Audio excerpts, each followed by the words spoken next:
I get so many questions about my sewing space, so I'm very excited to finally be sharing all of the dirty details in one place. I've been in this sewing studio for almost 3 years now, which is crazy. It's evolved a little bit over time. If you've seen past videos, you'll probably notice that my ironing station has changed. It's moved. I sold the IKEA Ivar unit that I had before. I have a video about it, so I'll pop it on the screen for you. As I'm going through this video, I'll talk through the evolution of some things. I'm really excited to share why I do certain things and how they function for me and why I like them, so that if you are potentially building out your space or updating your space, you'll get to take some of the knowledge that I've learned over time and hopefully apply it to your space. I also want to preface this entire video by saying that this is not where I started. Like I said, I've been in this space for 3 years. I have also previously been in smaller spaces. I started in a very small corner of a guest bedroom on a small desk with a single sewing machine, so this has evolved over many years, and not to mention, this is also my full-time job, to be sewing and pattern making and working with students and teaching them pattern making. So if you're just a home sewer, please do not compare your space to my space. Hopefully this just serves as inspiration to you, and at the very least is interesting for you. Okay, let's just hop into it. Let's just start with what you're seeing behind me. I've got some wall art. This is from my little sister. She got it for me for Christmas or my birthday a few years ago. This piece of art is actually one that I picked up at a market that I was working way back when I had my made-to-order shop. So I was sitting next to a vendor who was literally doing live art in front of me, and this is the piece that I purchased from him. His Instagram handle, I believe, is Nick Noyes. I'll try to find it and link it on the screen, but he makes really beautiful art. So I purchased that from him and I've had it ever since. I'm so happy it's on the wall. I feel like it adds a lot of liveliness to this space. I live in a rental unit, and so sometimes it's really hard to bring personality to a rental space because you can't like paint the walls or do anything cool like that. So having pieces of art like this that, you know, aren't going to be a big deal to take off the wall and put a little bit of putty in the hole later feels really nice to liven up the space. Behind me, this is actually a closet. It has obviously these like fabric curtains in front of it. The fabric is either a linen or a linen blend, I believe, from IKEA, and also this rod that it's hanging on is from IKEA. I partially did this because what's behind it is ugly and I don't really want it on display all the time, even just for my own like personal preferences. If there's clutter, I don't really want to have to see it, especially in my workspace. If my workspace is cluttered or messy, I won't be able to function at a high capacity. My brain just like can't think about not cleaning. So yeah, that is partially why this is here. It is also here because it's a really nice backdrop to take pictures behind.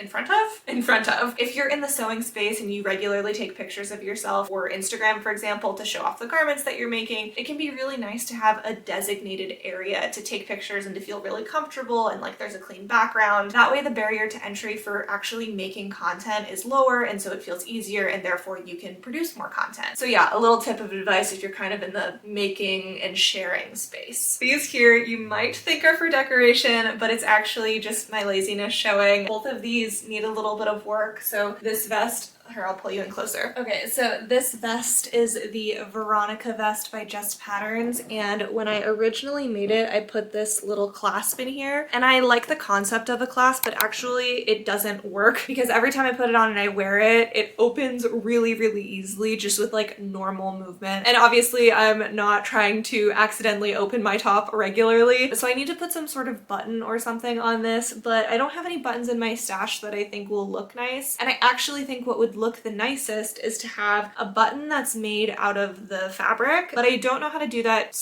/ don't have the tools for it. I think it's pretty easy to make those buttons if you have the correct tools, but I don't have those, so that's kind of on my list of things to do, and it's just been hanging here in the meantime. These pants are the Tapioca trousers by me. I'm also wearing a pair right now. I used a linen that is like very heavy and also stretches a lot, and so what ended up happening is like I hemmed them to their normal length without trying it on first, not realizing that they're way too long, like probably 3 inches too long, because they just like really stretch that much. Another thing to consider is that my body's been going through a lot of changes, and so I think that my waist size is actually smaller right now than when I measured to make these, and so they're sitting lower on my body than they typically would. And so anyways, all that to say that I actually really need to rehem these, which isn't a big job, but I hate hemming. Like, hemming is the last step on a garment, and I just want it to be done, right? Like it is done, it feels done, but I can't actually wear it unless I'm wearing like really high platform shoes, which I do have. The only thing is that I don't want these to drag. Like this is a really, really beautiful linen that I bought from Latoff Fabrics and it was expensive. If this drags on the ground and starts to get tattered at the bottom, I'm gonna be sad about it. Like I really, really treasure this set that I actually recently just made and I don't want to ruin them. So yeah, I gotta have these. And like I said, this is my laziness showing. Although I do like it as a backdrop, it is pretty. Okay.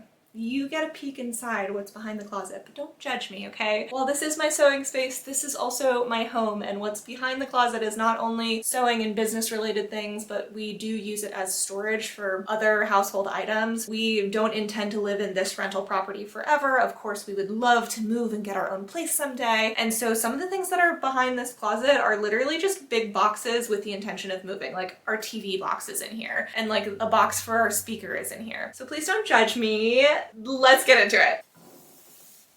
Here's the very messy closet. Welcome. Some of these here are garments that don't fit me anymore, but I put love and care into and want to keep. Or like this pair of jeans I used to really, really love, and I don't love them so much anymore, but I could foresee myself loving them again in the future, so I'm keeping them around. Some of these are samples of garments that didn't quite fit perfectly. I might end up gifting them to someone that's smaller than me or larger than me, depending on, you know, how the sample actually went. And then back here, I also have some heavyweight garments for when it snows or when I'm in cold climates like puffies and things like that. Below here is some filming gear, like lights and things of that nature that are large and don't need to be out all of the time. Up here, I don't know, can you see that? Nope, it's above. Let me pull you back.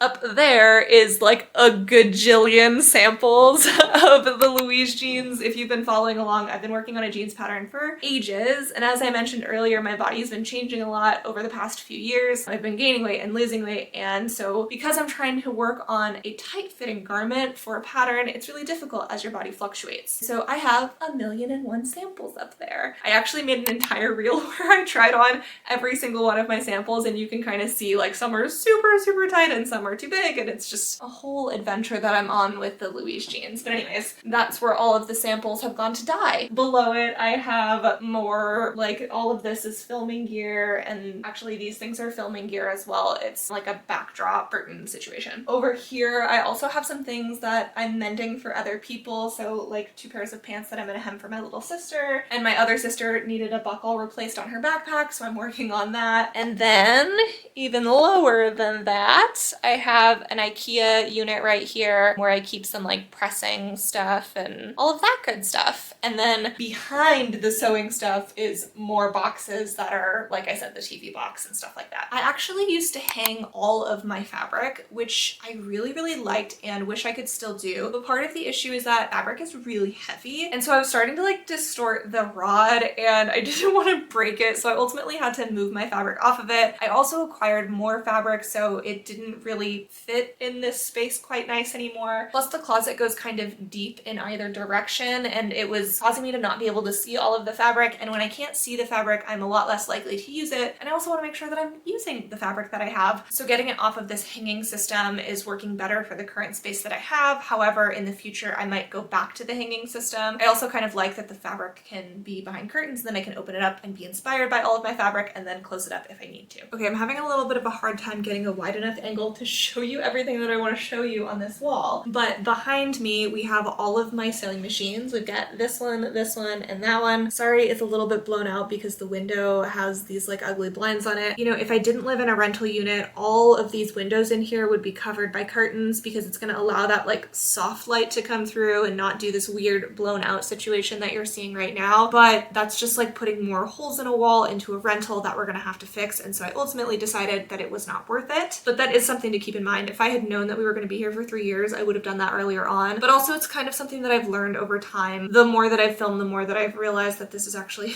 a problem, and I'm sorry that you're dealing with the problem right now. But let me get you in on a closer look to this desk. Okay, this is kind of a crazy angle. I've never had you above my head, but I wanted to give you a better vantage point, and I'll do some B-roll as well so you can see this better. But we have a 10-foot long butcher block right here from Home Depot, and it has been amazing. I always wanted to have a long desk because then you you can roll between your machines really easily. However, the desks that I purchased in the past were particle boards. So I purchased long IKEA desks with tall legs, but the particle board is not steady enough, and I had to get rid of those because it would bend in the middle because my machines were too heavy. And then anytime I would use my surging machine, it would cause the table to shake, and it was just not ideal at all. So the butcher block is so much sturdier. It's amazing. I've never had any issues with it bowing or doing anything weird, and it's actually just sitting on top of these kitchen cabinets that I also purchased from Home Depot. And then ultimately we stained it to all be the same color, and I really like how it turned out. Okay, so moving from left to right on this wall, we first have my workstation for when I have my computer out. To be totally transparent with you, I don't actually work a ton from this room on my computer, and that's because the temperature control in here is not that great. So I often prefer to be in the living room, but if I was in here, this is exactly where I would do computer work. And then as we move over, we have our sewing machines. So this is the first sewing machine. I use this one regularly. Actually, I use all of my sewing machines regularly. This is the Brother BQ1350. It is technically a quilting machine. However, I use it as a normal machine. It's amazing. It has all of the features like a buttonhole, for example. It works great with denim, which is largely why I purchased this. I've had it for probably 4 or 5 years now. It's been amazing to me. I bought it from a shop in Reno called A1 Vacuum and Sewing. They're great there. So if you're in the market for a sewing machine and you happen to be in that area, highly recommend going in there. The people there are super helpful. Okay, next up in the lineup of sewing machines, we have the Baby Lock Accolade. This is a 2-in-1 cover and serger machine. It's amazing. Highly recommend it. I know so many people are always asking like, oh, is a 2-in-1 good? Would it be better to have like a cover stitch and a serger machine separately? And my opinion is no. It is very fast to switch over from cover stitch to serging, so there's no issues in that regard. And also having 2 machines is more money and more space. So for me, this is the perfect machine. It's a workhorse. I bought it probably within a year of upgrading to this machine. So maybe I've had this one for 4 years or so. It's been amazing. I also bought it from A1 Vacuum and Sewing. They're great. Highly recommend them. And then next up, we have my industrial machine, which I love dearly. This is the DDL 8100B7. Okay, I know industrial machines are not perfect for everyone. However, this is the perfect one for me. I'm so happy with it. I actually specifically purchased it because I've been developing a jeans pattern, as I said earlier, and jeans can take a really long time to make. So as I'm sewing samples, I wanted them to be faster. I wanted them to look more professional, and I didn't want to have to worry about breaking a needle. So an industrial machine was definitely the way to go. I'm super happy with this one. A lot of people have a different Juki model. I don't remember exactly what it's called. I think it might just be the DDL 8100 or something like that. Mine's the B7, which I don't exactly know what that means, but it does have extra features. So it is not the base model. The base model is only going to do a straight stitch for you. And while this does also only do a straight stitch, it has some more features. Like for example, if I press my heel on the pedal, it's going to cut the thread, which is a great feature. I also have the ability to program it so that the needle stops in the up or the down position, which is super helpful. I can program it to do a triple stitch at the front or the end of any seam. It's really great. There are just some small features about it that really elevate it for me and my workspace, and it's been amazing. But yeah, I bought this one secondhand on Facebook Marketplace. It was a steal. It was super worthwhile, and it was actually way less expensive than my other 2 home sewing machines, which again, I purchased brand new. That being said, the industrial can't do things like a buttonhole, which of course is really important, especially in my profession as a pattern maker. So yeah, having all 3 machines is kind of necessary. I know a lot of you guys had questions about, oh, now you have an industrial sewing machine. Are you gonna get rid of your other machines? Absolutely not. I use my other machines regularly. They're amazing. And actually, I don't know why, but sometimes I don't feel like using the industrial machine and I would rather use the domestic machine. It's just a feeling. It's also really great because I can have 2 threads set up. So I can use normal non-top stitching thread on this machine over here, and then I can use top stitching thread on this machine over here, and it makes the entire process of sewing a pair of jeans so much more efficient. And also by the time I finally film a tutorial for the Louise jeans, it's just going to be way better than trying to do everything on these 2 machines. So anyways, enough about that. Highly recommend an industrial machine if it's the right option for you and for your space, but if it's not, then I don't recommend it. This butcher block is sitting on top of these two cabinets. It's been great. In this first drawer, I just have some business books, and then underneath it here are, whoops, I just dropped some stuff, some larger scraps. They're probably like half a yard or less, but big enough for a scrap buster. Like I could probably make, I don't know, a Calvin crop out of these or something like that. So I keep these in here, and I come in here every once in a while when I'm looking for something of that size. Then moving over to this one, we have some different notions. This is really messy. I'm so sorry. I've got all of the things in here. This is kind of my go bag. So if I'm going to take my sewing somewhere else, I grab this and I stick like thread snips and stuff inside of it. So sorry, this is really messy. I actually use this when I'm sewing. So like if I'm sewing a dart, for example, I'll put this like this, and then I'll use it as a guide to sew to the point. It's literally just a piece of cardboard, and I cut out a piece of it and I use it for something. I don't even remember what it was for, but cardboard is actually really handy dandy for sewing. I have a cloth in here so that I can wipe off dust, and yeah, enough of that drawer. It's a mess. In this next drawer, I have like my sewing manual and some different pieces and parts that belong with this machine and with this machine. And then below that, I have another drawer that has like tons of different sizes of elastic. This is another piece that belongs with this machine. This bin is for any small scraps, and then that is just a normal trash bin. And right here is my wheelie chair, which I love because then I can just wheel from this machine to this machine to this machine, and it is so efficient. Okay, so behind me here we have a vintage sewing machine, and I actually just keep it around because it's a really lovely piece of furniture and I kind of have sentimental attachment to it. I'm not sentimental about pretty much anything, but I would be sad if this left me. I actually purchased it with all of the money that I had back when I was really young at a garage sale, and I didn't even sew back then, so I don't know what drew me to it other than the beauty of the furniture itself, and I've literally had it ever since. So it kind of means a lot to me that somehow I chose sewing before I ever even started sewing. So anyways, there's a vintage machine in there. Right now I kind of just use it as a storage space. I use the drawers for different notions, and I actually can also use the seat for storage. If you open up the seat, there's actually quite a bit of room in there, and a handful of the things that are in the sewing machine are original to the original owner of the sewing machine, so there's a lot of cool vintage stuff in there as well. On top of the sewing machine, we also have some pattern weights, some magazines, as well as my printer, and this very cute little Porsche, which is kind of my way of hauling what I want into my own life. I really, really love a Porsche. I don't really want it in blue, but like an old Boxster or something would be really cool, probably in black, and probably not with the top being able to come down, although I love that concept. I don't think it's great long term. Anyways, it doesn't matter. I would love a Porsche, so maybe someday. And if not, I have this cute one in the meantime to enjoy. Moving on, we have my entire fabric collection.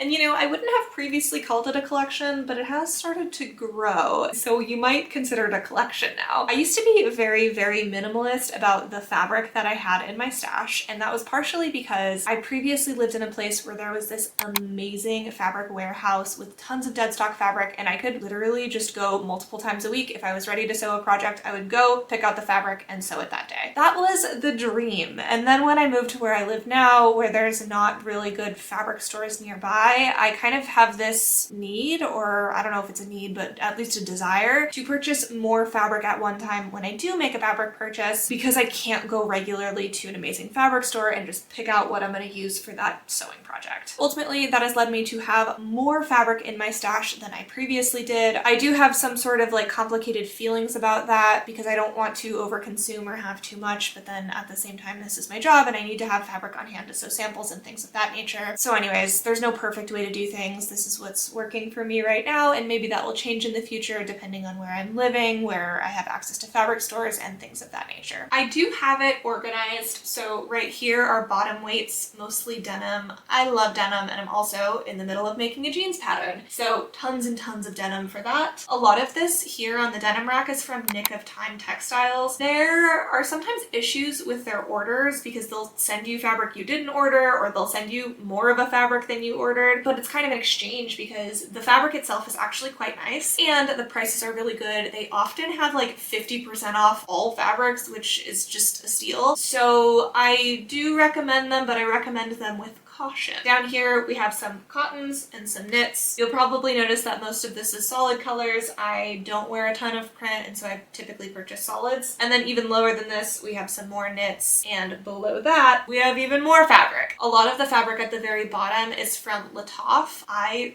really, really like Latoff. They have amazing quality fabrics, and the person who owns it is super, super knowledgeable about the fabrics, which is really helpful. It is kind of pricey, but to me it's worthwhile, especially if I know that the pattern that I'm working with is already beautiful and perfect and ready to go, and I'm sewing a final sample, then I will definitely sew in a Latoff fabric if I have it. I keep all of that actually at the bottom, specifically because I want it to be separate from the rest of these, because some of these things are things that I purchased at the thrift store. I don't actually know the quality of the fabric, and it's better for me to keep the like precious fabrics, if you will, kind of visually separate from everything else, so that I know if I sew with it, I want to be making a final garment and not a toile. Oh, and I forgot to say, there's leather up here. I have purchased some leather over time, thinking that I was going to start making bags, but leatherwork is actually significantly more difficult than just sewing it together with your sewing machine, so I haven't dove deep into that world yet, although I would love to someday. It's just not practical because I have other things that I need to do with my time, like making sewing patterns, for example. So anyways, there's leather up there. I will use it in the future, or maybe I'll gift it on to somebody else in the future who is more interested in leather work than I currently am. Actually, it's not even that I'm not interested in it. I just don't have the time to devote to learning that right now. Okay, over here we have this cool little circular rack situation. I picked it up for $20 from a local vintage store that was going out, and I use it to hang some old samples of garments. These two up here are like fancier dresses that I've made. The front one is a hacked Calvin crop in this like really beautiful glittery fabric. I wore it for a wedding and I felt stunning in it. Behind is a hacked sparkle top into a full-on beautiful dress. Actually, let me just show you these. So this is the Calvin crop hack that I was talking about. It is so gorgeous. I changed the back as well, so it's got an open back and a zipper back here and adjustable straps. So yeah, it's quite hacked, but it's lovely. It fits really, really nicely, and it was perfect for the wedding. And then this one is the hacked sparkle dress that I made for my birthday. It has like a layer of tulle all the way around it, and I actually wore this to a live episode of a podcast with my friend Caitlin, so that was really, really fun. We got all dressed up and cute, and it was a great time. Back here are just more old samples of garments that I was working on, whether they were my own sewing patterns or sewing pattern collaborations that I did with some people. And then I have some cutout paper patterns. These are typically my own sewing patterns that are in my size, but like I said before, my size has been fluctuating, and so these might not actually be my current size. I have to be kind of careful about that these days, making sure that I actually take my measurements every single time I sew a garment, which it wasn't always that way. And so anyways, if you're going through body fluctuations, I feel you and I see you, and you're not alone. Now the last thing that I want to talk about in this cute little corner is my dress form. This is a dress form from One Forms. When I purchased it, it was the closest dress form that I could find to my actual body measurements. So if you haven't ever looked for a dress form before, it's actually really difficult to find a dress form that mimics real body measurements. Oftentimes ones that are used in the industry are quote unquote straight sizes, but they don't actually hold weight in the same way that a real human body does. So while the waist measurement and the hip measurement might be quote unquote proportional, when you put a garment onto the body, it's not going to lay the same way that it will on your own body. And so One Forms was actually a really good solution for me. The form itself is kind of squishy. It has like a little bit of a pooch in the tummy area because that's realistic of a real human body. Overall, I just felt like it was more realistic than some of the other dress forms that are on the market. That being said, first of all, very expensive. Second of all, it's a glorified hanger, at least for my purposes. I really thought that I was going to get into draping. It seems like this beautiful way of making patterns, and it's so aesthetic, especially when people are doing it on social media and they make these beautiful dresses and gowns out of them, but that's not really the way that I make patterns. I do all digital pattern making, which I highly recommend if you're getting into pattern making. It's so efficient. So for me, having a dress form isn't really that useful, but it might be to you depending on your style of pattern making. Okay, now we're getting into the good stuff that I am very excited to talk about. The first thing here is my projector. If you are unfamiliar with using projectors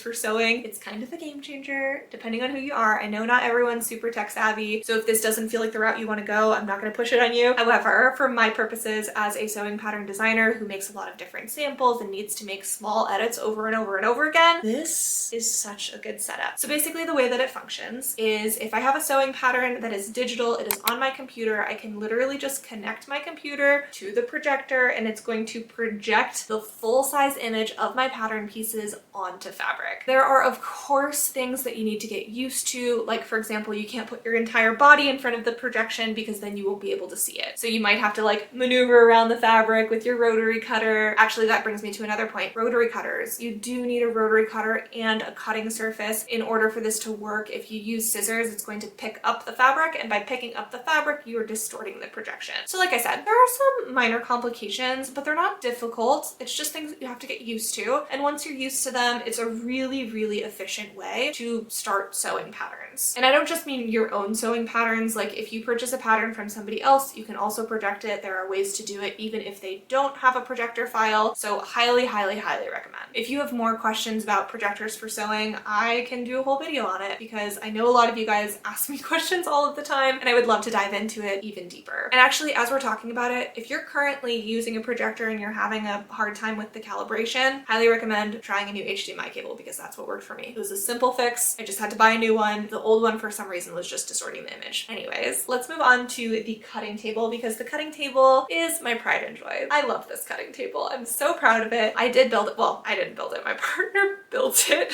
Awkward.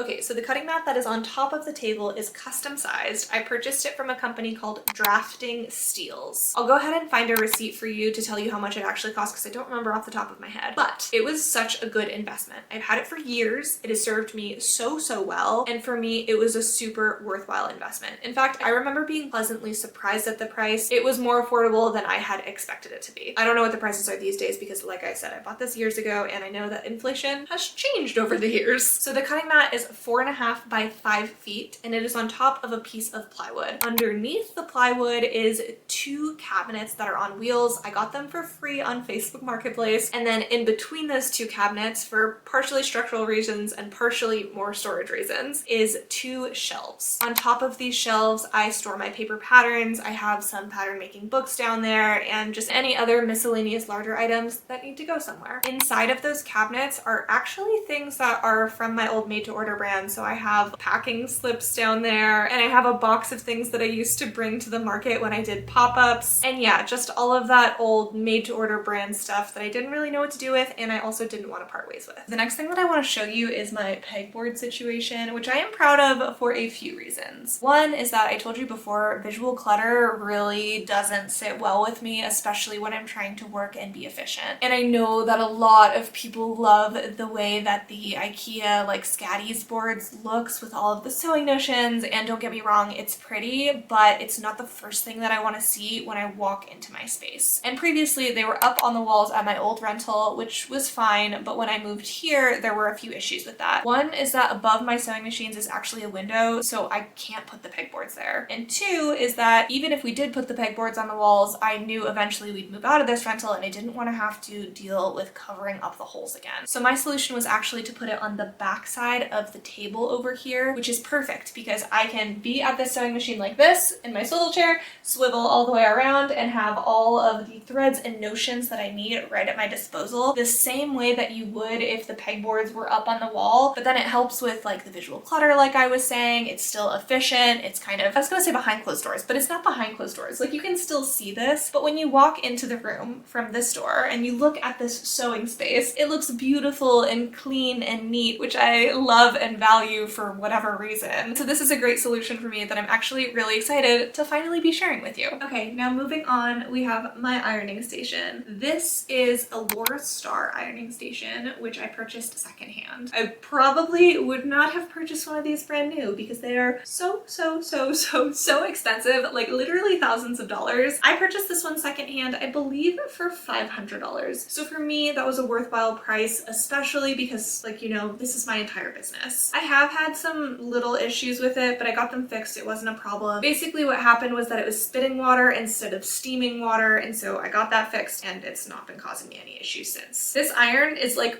really heavy duty. It gives off so much steam. It also has this Teflon plate on here, which makes it better for delicate fabrics, but it also works perfectly fine for heavier weight fabrics as well. So all in all, this is just a great system, but it's not really for the average home sewer unless you're maybe getting it secondhand. That said, said, I do recommend it if you want to splurge. This has been an amazing purchase for me. Now, one other thing that people have been asking me about is how do I actually manage the fabric as I'm ironing it, like an entire, 3 yards of fabric, for example. It actually works out perfectly because I have the ironing board butted up to the rest of the cutting table, so I can put the fabric all the way this way and pull and iron and pull and iron. It's great. Now, underneath this ironing station, I also have more ironing things. These are vintage pieces, and then this little stand that my hand is on is actually from Wawak. Highly, highly, highly recommend Wawak if you've never used them before. They're amazing. They have tons of sewing notions that are at great prices. Then from here, we have my large mirror, which to some degree is great and to some degree I hate. And the reason I hate it is because this window is here. And so anytime I take pictures, there's always a glare. And if the mirror's dirty, like you can tell it is right now, it's really, really visible. And I hate that. Ultimately, it's not the mirror that I hate. It's more the placement of the mirror. But realistically, there's not a better place for it. As you can see, all of the walls are fully taken. Okay, I think that was everything. But if I missed anything, please let me know. I would be happy to dive deeper into specifics. Leave all of the questions you have in the comments. I can always make more updated videos on my sewing space or anything specific that you're interested in. I'm really, really proud of this space that I've grown into over the years, from starting at a tiny little desk in a corner of a room and then all of the different stages that it's taken to get to where I am now. Something that I also didn't mention is that this is the master bedroom in the 2-bed, 2-bath house that we're in. I did kind of convince my partner that it made sense for my business space to be in the master bedroom because I do actually need quite a bit of space in order to have the most functional sewing workspace possible. This space does double as a guest bedroom as well. The cutting table that's in the middle of the room can be easily moved out of the way because it's also on wheels, and then we just set up a blow-up mattress. The only other thing that I have to do is take my dress form and stick it inside of the closet because I had a guest one time say that they were afraid of it in the middle of the night because they had gone to the bathroom and came back and they thought there was a person in their room. So yeah, overall this is pretty much just my sewing space, but maybe 3 or 4 times a year it does turn into a guest bedroom as well. I hope that you found this enjoyable and insightful. If you have any questions at all, please leave them in the comments below and I will see you in the next one.